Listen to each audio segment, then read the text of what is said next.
নারী নেতৃত্ব ও নারীর ক্ষমতায়ন নিশ্চিত করতে রাজনৈতিক দলগুলোকে সচেতনভাবে সিদ্ধান্ত নিতে হবে, তা না হলে নারীর ক্ষমতায়ন কথাটা শুধু কাগজে কলমেই থাকবে, এমনটাই মনে করেন নারী সংগঠক ও রাজনৈতিক নেতারা।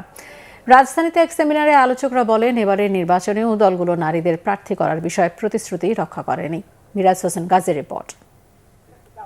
রাজধানীর সিডাপ মিলনায়তনে centre for governance studies CGS এর সেমিনারে আলোচনার বিষয় নারী নেতৃত্ব, লৈঙ্গিক সমতা এবং রাজনৈতিক অঙ্গীকার। সেমিনারে অংশ নেওয়া রাজনৈতিক দলের নেতা, নারী অধিকার সংগঠকরা বেশিরভাগই মনে করেন বিভিন্ন সময় অনেক আলোচনা ও নানা আশার কথা শোনা গেলেও বাস্তবতা ভিন্ন। সোশ্যাল মিডিয়াতে নারীদেরকে যেভাবে হ্যারাসমেন্ট করা হয়, আমি একজন নারী প্রার্থী এবং আমি গত 6 মাস ধরে একই কথা তোতা পাখির মতো আমার দলে এবং দলের বাইরে বিভিন্ন জায়গা ফোরামে আমি বলে যাচ্ছি যে নারী প্রার্থীরা হ্যারাসমেন্ট হবে এবং মার্কা পাওয়ার পরে ইলেকশনের দিন পর্যন্ত নারীদের হ্যারাসমেন্ট আরো বাড়বে।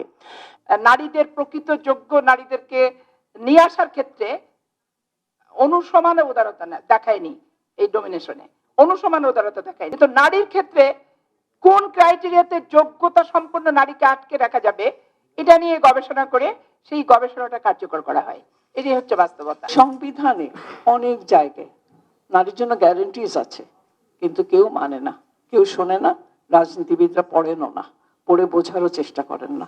আর যদি নারীরা বলতেও চায়, পাপিয়ার কাছেও শুনেছেন, শ্যামার কাছেও শুনেছেন যে তাদের মুখ প্রায় বন্ধ থাকে। রাজনীতি পুরুষরা রেকগনাইজ করতে হবে যে নারী ছাড়া এই দেশের অগ্রগতি হবে না। সুতরাং তাদের জন্য স্পেশালি এখনো আমি বলবো স্পেশাল স্টেপস নিতে হবে। বক্তারা বলেন, নারীদের রাজনৈতিক ক্ষমতায়ন নিশ্চিত করতে দলগুলোর ভূমিকা গুরুত্বপূর্ণ। যদিও নানা সময় বিভিন্ন রাজনৈতিক দলের পক্ষ থেকে এ নিয়ে প্রতিশ্রুতি দেওয়া হলেও এবারের নির্বাচনে কোনো দলই সেসব বাস্তবায়ন করেনি।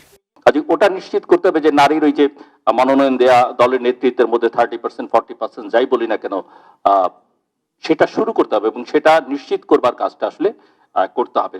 আজকের প্রেক্ষাপটে আমাদের শুধু বললেই চলবে না, গ্রাম থেকে কেন্দ্র পর্যন্ত আমাদের নারী নেতৃত্ব কিভাবে এটাকে আইনগত হবে, সমস্ত রাজনৈতিক দল যারা আমরা প্রগতির চিন্তা করি এটা করতে হবে। যদি করতে না পারি খালি কথার কথা বললে হবে না। নারীদের ক্ষমতায়নের জন্য বেসরকারি সংগঠনগুলোর সোচ্চার হওয়ার পাশাপাশি গণমাধ্যমকেও সক্রিয় ভূমিকা পালনের আহ্বান জানান বক্তারা। মিরাজ হোসেন গাজী, বাংলা ভিশন, ঢাকা।